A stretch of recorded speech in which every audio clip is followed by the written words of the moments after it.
Okay, hi everyone. Let's just make sure technology's working. So, I'm hopeful, hey buddy, that, hello?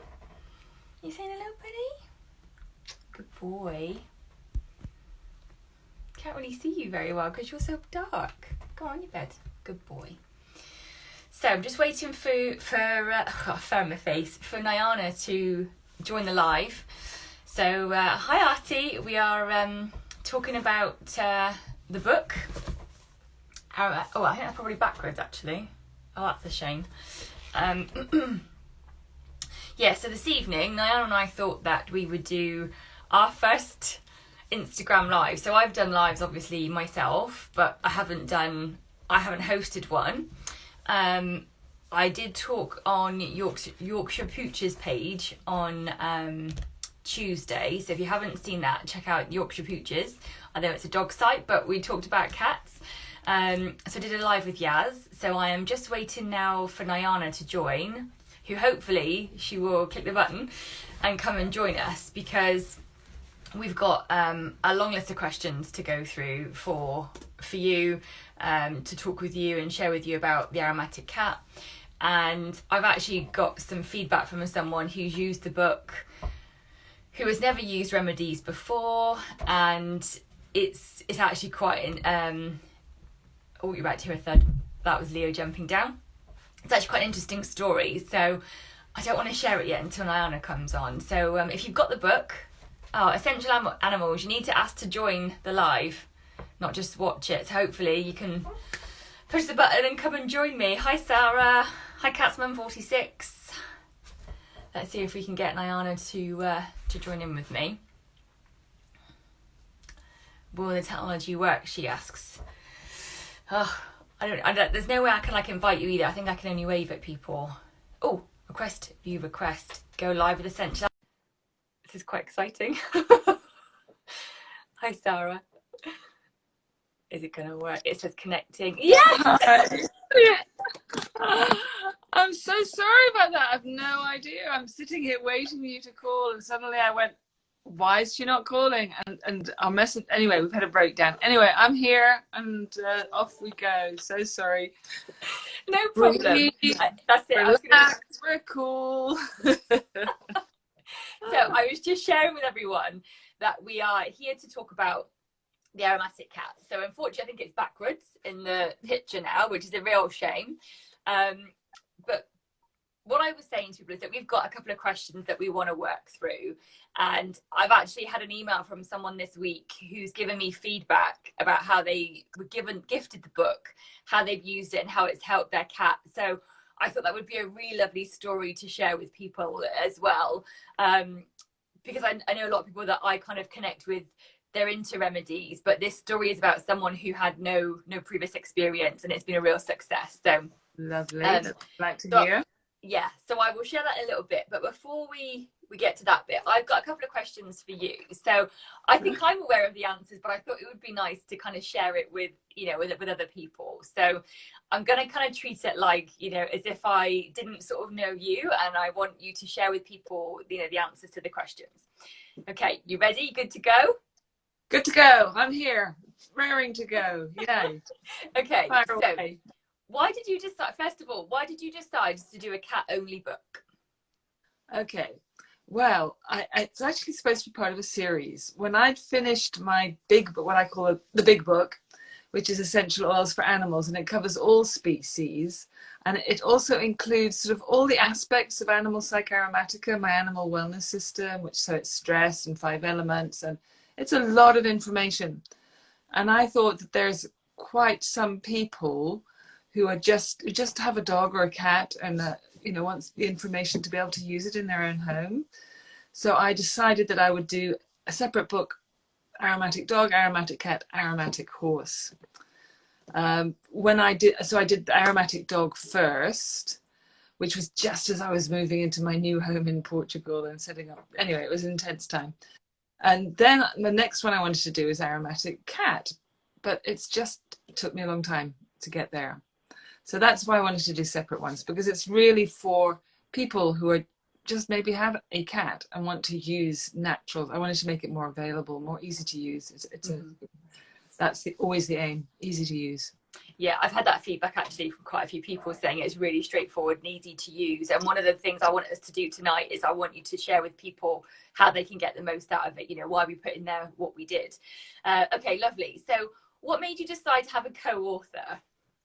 Okay, well, you know, the universe is wonderful how it helps you to do things that you've intended to do and are not quite getting to. So the Aromatic Cat was a little overdue. I thought it would come out sort of the year after the Aromatic Dog, which came out in 2016, I think, or 15, end of 2015, which was just as I was moving on to the new property. And then I got busy with other stuff, and I could see that I wasn't getting there. And then when you reached out to me, we connected, and I thought, this is the perfect person. The universe has gifted me with the perfect person to do the cat book with, so that it will actually get done, because I could see myself kind of dragging my feet on it, basically. Partly because in my current the way I'm living at the moment, I was having less to do with cats, so I was feeling a little bit out of touch, and I really valued your input as a dedicated cat person, if you like. So that really just went, so that was a go for me. Nice. So when I did the interview, for those of you that haven't seen it, there's a video up about, I was interviewed by Sarah from Can for Animals, and she said to me, like, how did the book come to be? And that's great, because I said the same thing. I said that you had the Aromatic Cat on your to-do list, but it never got done because you had other things that always kind of, you know, took priority. And I said that when we connected, because I contacted you, didn't I, and asked you if you would do a live on the Facebook page. I said, and you know, it timed really well because I'd left my corporate job, and then a couple of weeks later I had an email from you saying, would you like to co-author a book? I'm like, oh yeah. Let me see, that's how the universe works. You put out your intention and back it comes at you. So, you know, perfect. I love that story. So tell me when I answered this question on Tuesday with Sarah, I'll tell you what my answer was in a minute. She asked me what was the purpose of the book. So I think I had motives, you had motives, but I also think we're very aligned with them as well. So tell me what was your purpose for bringing it together? I know you mentioned about having the kind of trilogy, but what was the purpose for the cat specific book? Well, one thing with the cat specific book, which is why I actually did it before the horse book, because in my, you know, because that's why did I do cats before horses, is because there is so much misinformation about aromatics and cats, and so people have been so scared to use them, and I just think that they're such a useful tool for people to have, anyone who's caring for a cat, that I wanted a little bit to set that straight and make people feel confident to use the aromatics for their cats, because it's such a beautiful way to enhance your cat's life. That's lovely. I said the same thing. So I said we wanted to make the information easy for people, and we also wanted to bust the myth that you can't use essential oils with cats. You know, I said that was one of our big passions. I think with the work that we do, obviously me with Naturally Cats, but you with the Psychoaromatica teaching and education and the courses that you run, it's about sharing with people, you know, the right way to use remedies. And I mentioned that we'd highlighted in the book, you know, the instances of misuse, because that people seem to sort of stick to the cling to the bad news, don't they? And we really wanted to not only tell people it was safe, but also present an easy method, an easy way to use them. So, you know, I hope we've done that. Well, I really do. I think that we have. I think we pretty clearly have, because really the self-selection is the key. You know, it's like, yes, if you're going to put essential oils on top of a cat without his permission, you're not just going to make him distressed, you're going to injure him physically. But if you allow the self-selection, and the self-selection is obviously a huge part of how we work, because, you know, you want to give cats a voice, and this is, what better way is there? And I obviously do too. So I think that putting that message out into the world is really important. For me, it's a really important message. Listen to your animals, hear what they have to say. They're so intelligent. For sure. I actually had a conversation with a lady called Caroline today. She said the same thing. She said, I've realised that using remedies with animals, they select it themselves and they show you what they need. I was like, I know, it's so powerful. Yeah, yeah, yeah. And it goes beyond the remedies, you know, it goes to the whole, yeah. It's good for the cats, it's good for the people, you know, because one of my passions is the way animals teach people, help us to be more integrated and happy and, you know, relaxed people. Yeah. Oh, for sure, for sure. Okay, so what other questions have we got? Okay, why did we choose 40, and in particular the 40 profiles that we put in? So, profiles are the almost like a breakdown. So we've got, I know it's going to be back to front, but we've got like remedies. This one says frankincense, and we've got history and character. We've got physical uses, behavioural uses, and then we've put in there what we would frequently use it for. So, for example, you know, anxious cats with frankincense, fear of fireworks, loud noises. Then we've put use as, so we've put our format in there, how we like to use it. So, for example, frankincense is a hydrosol and essential oil. Nayana is super passionate about sustainability, so we put in there about cultivation and sustainability. So, what do you need to consider when you're getting the remedy?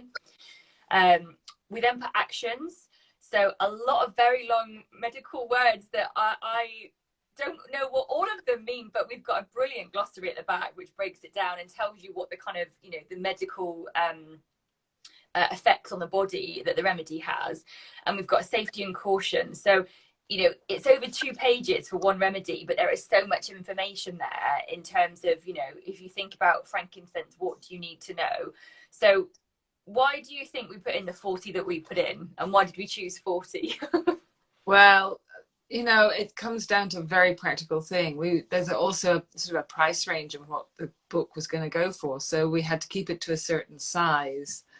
And probably the easier question to answer would be, why did we not leave so many out? Because we had to, you know, you have to look and see what are our most commonly used, but also it's a matter of information. You know, if you give too much information, it's overwhelming. So it's the thing, it's what's practical. It's what do we use frequently, what's easily available is another good consideration, because there's no point in putting in great exotic things that you're not going to find often or use often. It has to be affordable. I'm a very practical person, so practicality is my guideline in life, probably. If it's not practical, then so I think we chose those, and some of them, you know, from your experience of what you use a lot, from my experience of what I use a lot, we kind of combined those. Sometimes they overlap. There were some things that I learned from Julianne that I haven't commonly used, and I think vice versa. Ditto. So I think the main underlying cause is the practicality. It's practical. Yeah, for sure. And I know that we had we were to and fro, weren't we, when we were looking at the macerated oils or the herbal oils. We struggled at times, I think, didn't we, to try to narrow down the list, to try to make it smaller.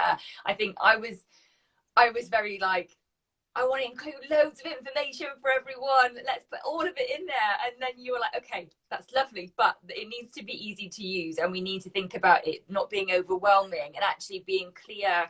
And as you mentioned, we've got a section in there where it says, you know, if you're going to have like a toolkit, you know, a starter kit, these are the ones to start with, because there are so many essential oils, remedies, dried herbs, and, you know, cats can use a lot of them, but we really wanted to help people think about what they were trying to help with their cat with, which is why we included those that we did, wasn't it? Yeah, exactly. And you know, there's no point in having a cupboard full of herbs and essential oils, etc., that you're not going to use, because they're just going to dry out, become not, you know, past their sell by date. You're going to waste your money. And also, again, my sustainability thing, it's like you can do so much with so few, actually. You know, it's one of my little catchphrases. If you only had 3 things, they would cover everything, you know, because that's how it also how it works, because you don't need to have everything. You really don't. So you look at what you use, what you vibe with, what your cat needs,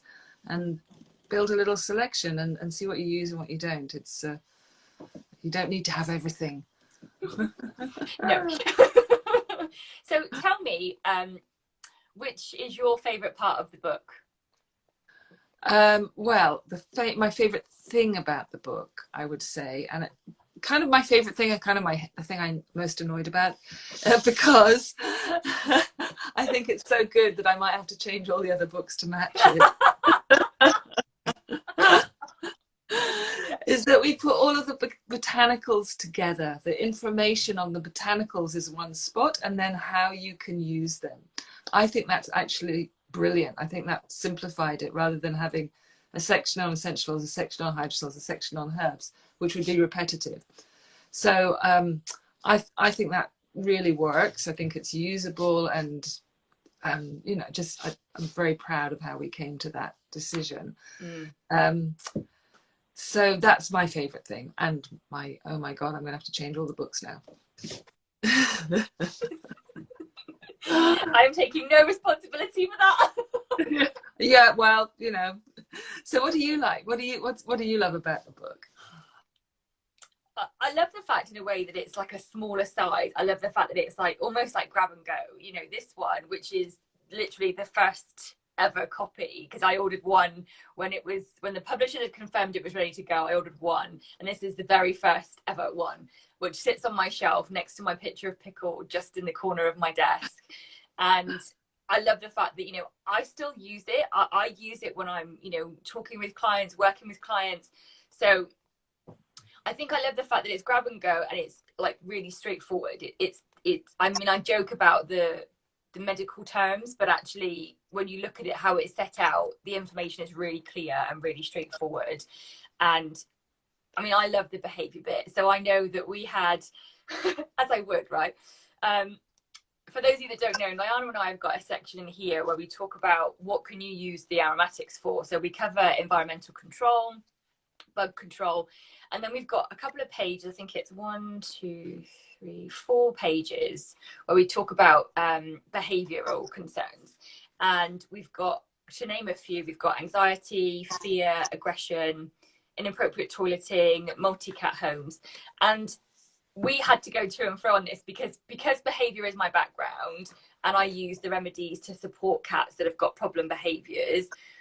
I went and put too much detail. So I'm someone who will use 20 words when 2 will do. And the great thing about co-authoring with Nayana is that we were able to, I could add more detail in places, but she could always rein me in with words and, you know, word count. And when it came to the behavior point, I never forget, we were on a call and you said to me, but it's not a behavior book. I went, oh, I know, but I just want to put more in here. Yeah, well, you know, you had to leave space for your next book, which will be focusing on behavior. You know, this is a taster. You're going to give us more behavior in a different book. But I think there's enough. I think there's a good amount of behavior. I think it's, you know, it really answers the questions that people are going to have. Again, it's about, how do you use this? You use this simply and to the point, and you can look and see my dog is over grooming. My cat, sorry. My dog barks. As soon as dog barked. There's a cat over grooming, and they'll find the solution for that. You know, it's about finding solutions. So people don't need to understand the whole background of behavior to be able to use it, because you can explain that to them in a different book. Yes. So on that note, let me share with you the so I'll tell you a bit of a story. My sister ordered a copy of the book to send to one of her friends in France, work colleague and a friend. So I've never met him. She knew that he had a cat, and that's kind of as far as it went. She thought that he would love the book. So he sent her a couple of messages a week or 2 ago and said that, you know, thank you, sister, for the book. It's really helped Charlie. And my sister sent it on to me. Anyway, cut a long story short, we've been contacting each other, and I asked him for, you know, what did you use the book for? So I'm just going to read you a couple of lines as to what he wrote back to me. So Charlie got badly injured in a fight with another cat from the neighborhood. He had to have surgery and recovered well, but it took several weeks that were painful for him because of treatment. He had a cone around his neck, and, you know, he was licking at his wounds. So he said after that, he kept going outdoors, but was always cautious, checking around before moving further than the door. 9 months later, he got into another fight. He got injured again, and this time wasn't as bad as the previous one. However, they did have to take him to the vets and they had to give him treatment, and he was kept in again for 2 weeks. During and after his treatment, he did not look to go outside once, whereas he used to do this quite a few times per day. So obviously sounds like quite a sociable cat. When we tried to make him go outside, he was really fearful and kept looking around, not really leaving the doorstep. It lasted for 3 weeks. Then I started to use oils for anxiety, offering him a saucer and letting him pick the one he liked, blending it and using it on a tissue for 40 minutes every day when we had our quiet cuddle time with him. It was funny to see him reacting exactly as described in the book. And he's put in brackets, licking his upper lip in a way that he's never done before. 3 days later, Charlie asked to go out twice and went straight away from the doorstep. Since then, he's back to his old habits, and I'm so happy to see him living his life so good. Oh, that's great. I love those stories. It makes what we do just so worthwhile. I've been doing this for 20 something years, and still every time I hear a story like that, I get all kind of dewy eyed and my heart. I was blown away. So like I said, Jeremy has no experience with oil self-selection. He was able to use the book. As you said, we've listed remedies to try with anxiety, for example, and I love the way that he said that he let Charlie select it, and within a matter of days he's outside again. Fantastic. And so it's just really, honestly, to be able to empower people in that way, because that's another thing about the book. I want to it is easy for people just to follow the instructions and use the remedies for their cats. And I love to empower people in that way. I always feel it's something we lack in our lives in these days, that we've given away our healthcare to experts. And it doesn't need to be that way. The care of our cats, our pets, those that we love, it's simple if you just follow especially the cats and the dogs, the animals, because they'll tell us if we just start listening. So that's one of the big drivers for me on doing the work I do. It's just to help people, to empower people. I completely agree. And their animal, yeah, for sure. So tell me, so if someone was completely new and like Jeremy, they pick up the book, they're interested in helping their cat, what would be, so because obviously I'm asking you this question because you wrote Essential Oils for Animals, so and I think the way we produce the information with the tables and stuff, I was really guided by you that would be a useful way to do it. So I'm really keen for you to share how does someone use the book? If they pick it up and they've got a problem with their cat, what would you advise them to do? Okay, well the way I look at wellness is it's holistic. So even if you're treating, so for instance, this story of this cat is ideal because he had an injury, but yes, it's affecting his emotions, it's affecting his security. And whether your animal draws attention to himself by his emotions, his behavior, or through a physical problem, doesn't really matter. You have to address both.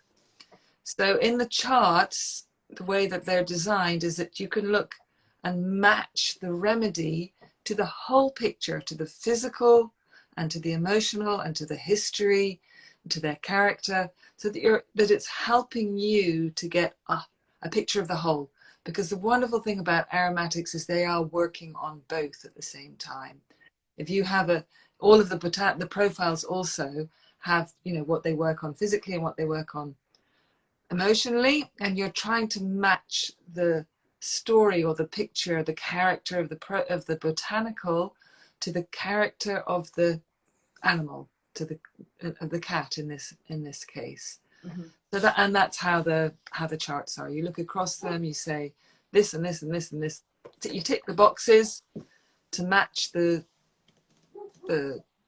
symptoms which I call messages, the things that are drawing your attention to indicate that something's going wrong, and then you can offer appropriate remedies, and they will select, if you make a short list of things that seem the most appropriate, they will then finish the job and select from from the shortlist that you present to them. So I think that's a key thing for us to draw out, which we put in here, didn't we? We said that, you know, basically you take a moment and you sit down with a notepad and a pen, and you look at what you think is kind of out of sorts for your cat. So what behaviors are they showing that's not really usually them? Are they a bit off their food? Is their appetite affected? Have they got a physical issue that you're aware of? And then, like you said, you know, we've got the profiles, so you could read up on each remedy. But what I love is in the back we've got the tables actually, like in two ways, haven't we? Two formats. So yeah, you can look at it either way. Yeah, so you can look down, for example, you can find, let's use frankincense because we used that earlier. It's got the essential oil, and then we detail the physical indicators. So, you know, shortness of breath, nervous, digestive upsets, dry, flaky skin, scars, and growth. That's a huge amount that it covers, isn't it? It's not just like one physical element or one behavioural element. You can use it for a few. Yeah. So it could be confusing. That could be confusing on your list if you were just looking at the physical. But if you then match it to what is the physical symptom and what is the behavioral. So if you've got flaky skin and fear of something, fearful behavior, then frankincense might be the remedy that you put on, would be the remedy you put on the list. So it's about matching those two things up. I was just about to say the next column we've got is emotional indicators. So nervous fear or specific fears, exactly. And then we've put common uses. So not only have we tried to link the physical with the emotional, we've also put, you know, if your cat is experiencing these things, this might help. So we've got fireworks, diarrhea, asthma, lice, nervous cough, break with the past, tumours, skin repair. So again, we've covered in the common uses a physical symptom and also a behavioural symptom, which is what, as humans, that's what we look for, isn't it? It's those flags that say something's not quite right here. Yeah, and the sooner you catch that with your animals, people, the better it, you know, the sooner you can set it back on track. It's just a symptom of something going out of balance. Oh, I do you know what, the more, every time I look through this book for different reasons, I see something else. I'm like, oh, that's so good. I'm like, I co-wrote this. I seem to like uncover a different layer every time I look at it. Okay, so there's just another section. What time we're on? Okay, just a couple more minutes that I wanted to get your opinion on. So why did we include clays and powders? Because we've got a bit about clay, barley grass, and spirulina and diatomaceous earth. Why did we include those when we were looking, when the book says, you know, how to use herbs, hydrosols, and essential oils? Oh, because they are also they're really useful in the toolkit, and they don't quite fit. You could almost squeeze them under herb, but I thought it was clearer to separate that out. And yeah, they're really, as you can see if you look in the book, they have such a useful place. You know, our animals don't have enough access to dirt, especially if they're honestly. I love that saying. It's something I say quite often because it's really true. You know, it's like that we need to actually, humans don't have enough access to dirt either. Something my mother used to say when I was a kid, you know, kids that had allergies, oh, just roll him in the dirt a bit, he'll be fine. Because it's good for the immune system, and animals who live outside take in quite a lot of dirt in their normal, and it's probiotic, it helps the skin, it helps to keep the digestive system healthy. Yeah. So, and we can do that in sort of a slightly controlled way by using clays. Diatomaceous earth is my favorite safe, neutral flea control for cats. It's very effective, and it doesn't have the needing to apply aromatics every day, which I don't think is safe. Mm-hmm. So basically they just have such a good, important place in the toolkit of somebody who's working with natural remedies that they have to get in there somehow. And yeah, completely agree. So Pickle, she would snuffle spirulina like it was sherbet.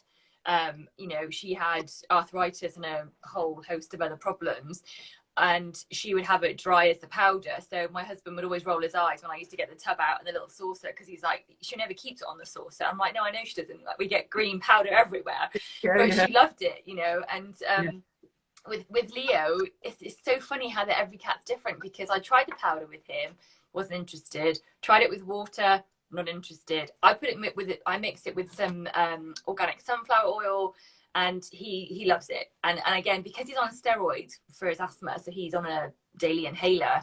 He has access to outside, but like you said, I think there is an element of being able to offer additional remedies, you know, extra support, sorry, with the remedies. Yeah.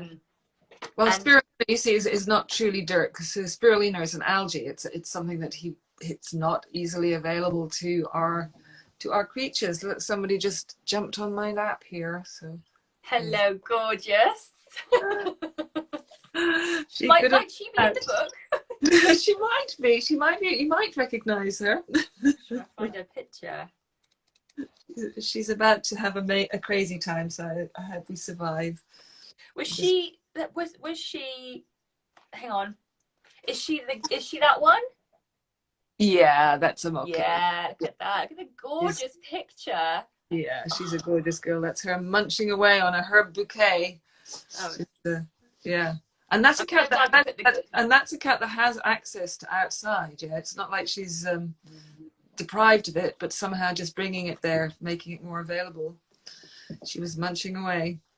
Sorry, you were saying about spirulina. Carry on. I got distracted with the cat. Okay. Spirulina is it's full of nutrients, you know, trace nutrients, which are very lacking in our animals' diets today. Well, ours as well. So it's a pretty unique way to be able to offer them these. It just gives them access to sort of nutrients and remedies that they're lacking, that they need. You know, this spirulina, we don't even really understand what it does, to be honest. We don't understand why it works. We just know that it does, and it's full of micronutrients. So.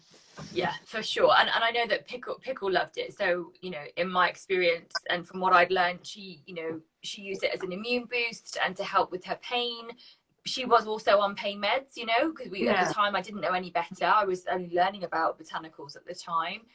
But also I would never necessarily replace medical care with remedies. I think it's all about it being complementary and holistic. It is that complete holistic approach about looking at all the components that you can support the wellness of your cat with. So, for example, Leo, okay, he's asthmatic.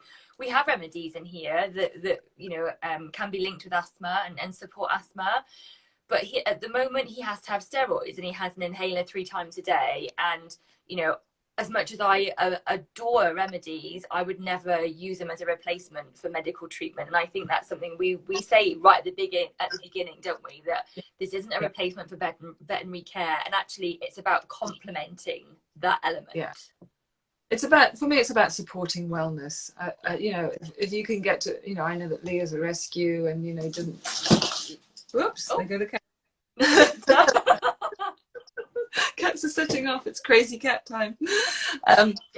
So yeah, it's about supporting wellness as much as possible. Stepping in before once you get to the point you need a vet. You need a vet. You know, it's like they have their skills and definitely do not. It's integrative. It's integrative medicine. We can all support each other. It's about all of us working together, isn't it? Yeah. One of my other big themes in life. Oh yes. So, yeah. So anything else you want to share with people? Because I'm very aware that you and I can go off at a tangent and talk probably for hours. And I really wanted us to make sure that we were able to, you know, come on here and share with people what the book was and how they could use it and how it kind of came to be. So is there anything else that you wanted to share with people about the book before I wrap this up? I don't want to share. I think that we've done a really good job. You've done some great questions. I want to say that Julianne is going to be doing a whole presentation on the Essential Animals site, the little mini course about cats, kind of like the Aromatic Cat Live, but it's covering the whole, you know, how you can understand your cat well and give him botanicals and the whole thing. So that I'd like everybody to know that will be coming up at Essential Animals. Our collaboration is not yet done, but never will be. And yeah, that's it. I think that's okay. Yeah, keep on learning. You know, it's just, and let your cat teach you. It's Yeah, I was going to say the overarching message I think from both of us is let your cat be your guide. You know, learn, read the book, and let your cat guide you. Try things. You know, experiment and see what your particular cat likes. Pickle likes spirulina on its own. Leo likes it with sunflower oil. See what your cat likes. And as Nayana said, when the course is up, you know, we'll both be sharing it. So come and join us. And, you know, if you want to get a signed copy of the book, you can head over to my website, www.naturallycats.co.uk, and you can get a signed copy from me. I think in years to come, you know, the people will pay extra money to get a copy signed by Nayana, because I think they're going to be in short supply. It's my sustainable thing. I'm not going to have them here and sign them and then send them to you. It's just not planet friendly. No, not at all. I don't have the space to store it. I just would like to say also that if you want to know a little bit more about self-selection, not just for cats, but for dogs, horses, whatever, on the Essential Animals site, my site, there are short courses, there's long courses. Come out and check the courses and the blogs, and there's lots of information there. Tomorrow night I am launching the member area. So there's always more info. There's always, you know, I love to share the information, and so that's a good place for you to look. If you want to learn more, go to Essential Animals. Definitely. We are both of our websites are putting out more and more information for people to learn, to share, and to, you know, to help you connect with your animals, because that's the bottom line of our passion. That's what we're here to do, is to help people, you know, connect and support their animals as best they can. I have to say one other thing, because my learning in the book was about the herb mats. I've never used the herb mats, the herb garden that you do. And that was lovely, because I put down the herb garden for one of my cats because I wanted to take some photographs. And I thought, well, she's, you know, is this really going to work? She's got everything she needs. She's healthy. She has outside. And to watch her interacting with the herb garden and how she did that was just lovely. And now, so that's a new tool in my kit. And people, you know, really every cat needs a herb garden. Go to Julianne and get a herb garden, because it's a great thing. It's really lovely. It is. I mean, I had a lady message me a couple of days ago, and she was referred to me by a homeopathic vet and said, you know, speak to Naturally Cats, she'll give you some advice. Suggested a herb garden, actually made her a bespoke, you know, selection box. And I had 3 videos from her before when I was cooking my dinner, and she sent me messages, and I sent her a really quick message to say, look, I'm super getting ready for the live tonight. Watched one video, and this cat, she was on the Angelica route. She was yawning, she was licking, she's shifting energy, she's processing these remedies. And the voice message that I had from her guardian was so happy. She said to me, I could cry. She said, to see her so happy on these herbs. She said, thank you so much. And I thought, I never get tired of that. I never ever get bored of hearing or seeing a cat on a herb garden. You know, I could watch it all day, every day. Absolutely, it's lovely. It's lovely. And it's lovely. So, yeah, good. All right. Let's call it end, because we will just keep talking. Thank you everyone for tuning in. Thank you everybody. Really lovely. Find our website. So Naturally Cats, www.naturallycats.co.uk, and www.essentialanimals.com. Yeah. .com. Check us out both on Facebook and Instagram. Nayana, as ever, my love, thank you so much for joining me and for talking about our wonderful book. And we will catch you all soon. Take care, everyone. Bye. Yeah, everybody. Bye.